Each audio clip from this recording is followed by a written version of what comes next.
আস্তে আস্তে রা, আরে রা রা রা রা, দেখা যাক কি হয়।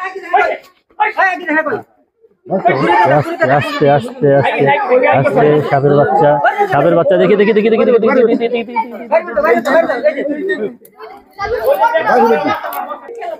আসসালামু আলাইকুম বন্ধুরা, আমি আজ এসেছি, এটা হচ্ছে মৌলভীরচর। বাড়িটা কার? আনারখার। এটা মৌলভীরচর বলতে মৌলভীরচর গ্রাম নাকি? না, এটা হলো দবিরউদ্দিন প্রামাণিকের ডাঙ্গি। বাড়িটা কার বললেন? আনারখার সাহেবের বাড়ি। তো এই বাড়িতে আপনার সাপ, মানে গোখরা সাপ পাওয়া গেছে। গতকালকে একটি সাপের বাচ্চা উদ্ধার করেছে শাহিন ভাই, যে উদ্ধারকারী বিভিন্ন সময় বিষধর সাপ উদ্ধার করে থাকেন। তো আজ এসেছি সকালে, এই বৃষ্টি স্নাত সকালবেলা সেই বাড়িতে।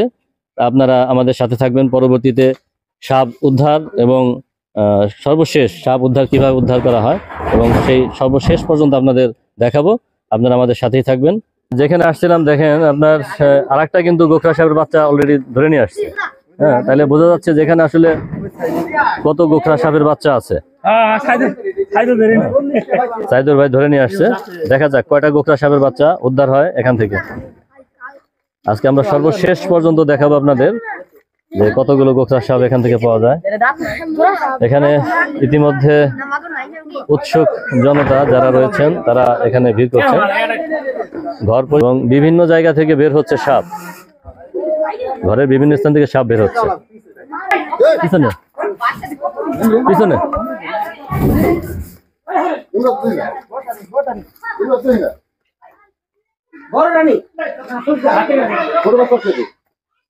কিন্তু সাপের বাচ্চা কিন্তু আরেকটা ধরে নিয়ে আসছে। সব কিন্তু গোখরা সাপের বাচ্চা। এটা দিয়ে তিনটা হলো, সাপের বাচ্চা। আসলে কয়টা যে আছে এটা শেষ পর্যন্ত না দেখা পর্যন্ত বোঝা যাবে না।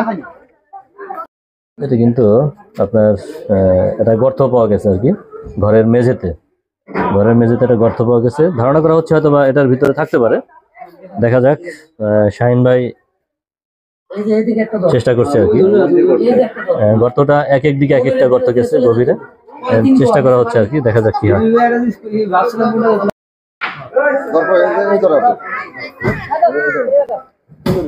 গোখরা সাপ উদ্ধারের কর্মযজ্ঞ চলছে আর কি।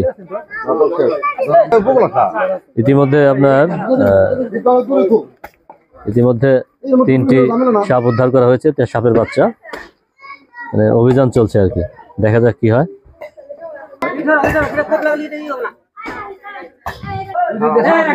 আস্তে আস্তে আস্তে আস্তে আস্তে রা, আরে রা রা রা রা, দেখা যাক কি হয়। আস্তে আস্তে আস্তে আস্তে সাপের বাচ্চা দেখি।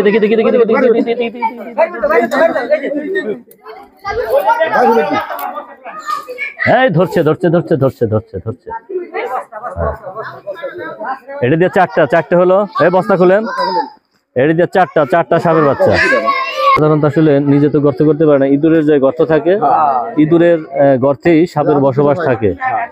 ইঁদুরের গর্তে সাপের বসবাস থাকে।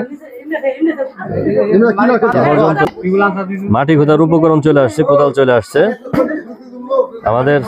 ইন্নালিল্লাহ, এই ভাই বুট পরে চলে আসছে প্রোটেকশন নিয়ে। এবার গর্ত বের হয়ে গেছে। আমরা কিন্তু আছি এখানে। সাপ যদি বের হয় আমরা আছি।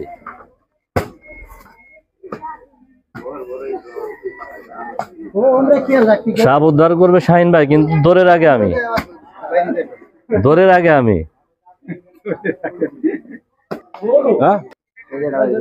আবার সাপ রা রা রা রা রা রা রা।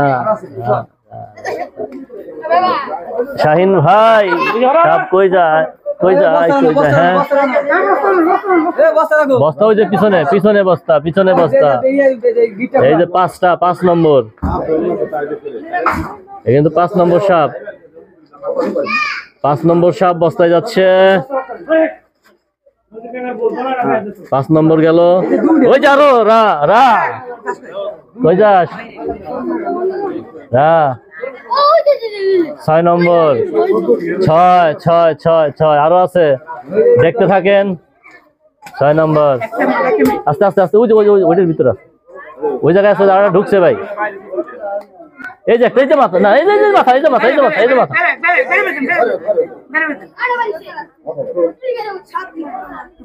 7 নম্বর কই যাস ভাই? আস্তে শাহিন ভাই, খবরদার, আপনি দখল ওইটাতে টান দেন। হ্যাঁ এই যে 7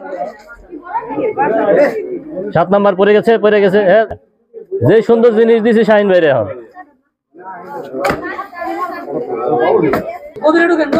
সাপ উদ্ধার চলছে। এক সাপ উদ্ধারে দেখেন অবস্থা, যে উৎসুক জনতার অবস্থা, উৎসুক জনতার ভিড়।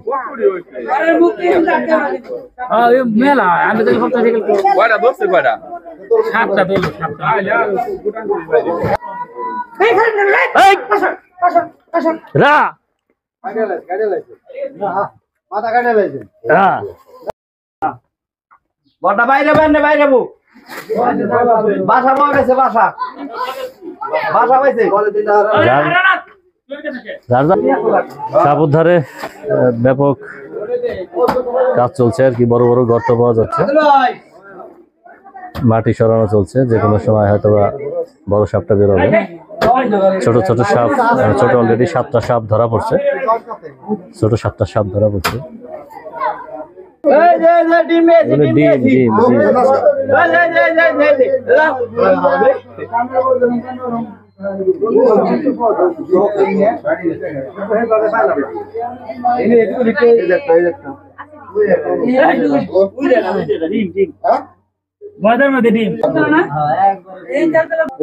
এগুলো কিন্তু যেটা দেখছেন, এগুলো সবই সাপের ডিম, গোখরা সাপের ডিম। সাপ উদ্ধার করতে গিয়ে বাচ্চা পাওয়া গেছে 8টা, এবং তার ভিতরে ডিমগুলো পাওয়া গেছে। এগুলো সাপের ডিম, সাপের ডিম। প্রায় 2 ঘন্টা পার হয়ে গেছে। গর্ত পাওয়া গেছে, এর ভিতরে ডিম পাওয়া গেছে প্রায় 17-18টা, বাচ্চা পাওয়া গেছে 8টা। বড় সাপের অপেক্ষায় আমরা আছি, যে বড় সাপটা আসলে কোথায় পাওয়া যাবে। এখানে বড় বড় গর্ত দেখা যাচ্ছে আর কি। তুলের রাশি আছে নাকি?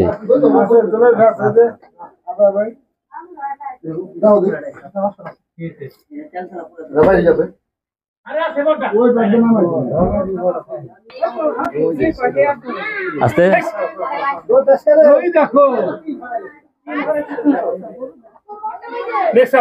আরো আছে বস্তা কই কই, দেখি দেখি দেখি। এই দেখেন আর একটা পাওয়া গেল, এটাতে 9টা সাপ উদ্ধার হলো। আমরা বড় সাপের সন্ধানে আছি। কিছুক্ষণ পরপরই বের হচ্ছে জাতি সাপের বাচ্চা।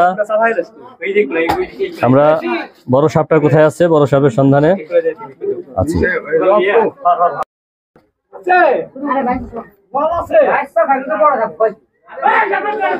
এই পিছন তো ধরে নিয়ে আসেন, এই পিছন তো ধরেন, ওই পিছনে ধরেন।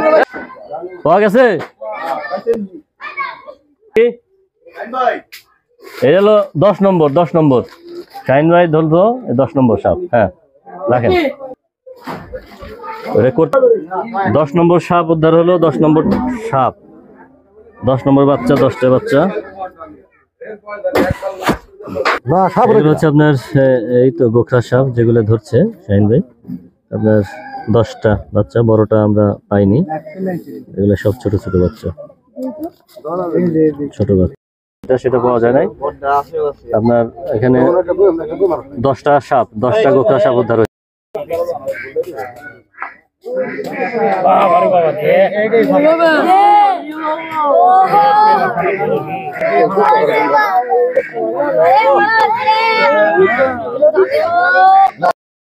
শাহিন ভাই, আপনি তো আজকে আপনি এখান থেকে কয়টা সাপ উদ্ধার করলেন? এখান থেকে 10টা সাপ উদ্ধার করছি, মানে আমি খবর পাই, মানে এখানে আসছি, আসার পরে 10টা সাপ উদ্ধার করে পারছি। ঠিক আছে, বড়টা উদ্ধার করতে পারি নাই। ঠিক আছে, বড়টা এখানে নাই। আর দ্বিতীয় কথা, যদি কেউ কামড় দেয়, যত দ্রুত পারেন হসপিটালে নিয়ে তার ট্রিটমেন্ট করবেন। মানে আপনার কথা হচ্ছে যে আমাদের সমাজে একটা ভ্রান্ত ধারণা আছে, আমরা সাধারণত ওঝার কাছে গিয়ে সময় নষ্ট করি। ওদিকে সময় নষ্ট করা যাবে না, তাড়াতাড়ি মানে খুব ইমার্জেন্সি হসপিটাল নিয়ে যাবেন। তাড়াতাড়ি হাসপাতালে নিলে সবচেয়ে বেশি উপকার হবে। হ্যাঁ, আমি সাপ দেখছি, সাইন ভাইরে খবর দিছি, সাইন ভাই এসে ধরছে, বড় সাপগুলো পাইনি, এই সাপটা সাপ পাওয়া যায় না। আপনার নামটা কি? আনোয়ার হোসেন, আর এই গ্রাম? মৌলভীচর, মৌলভীচর।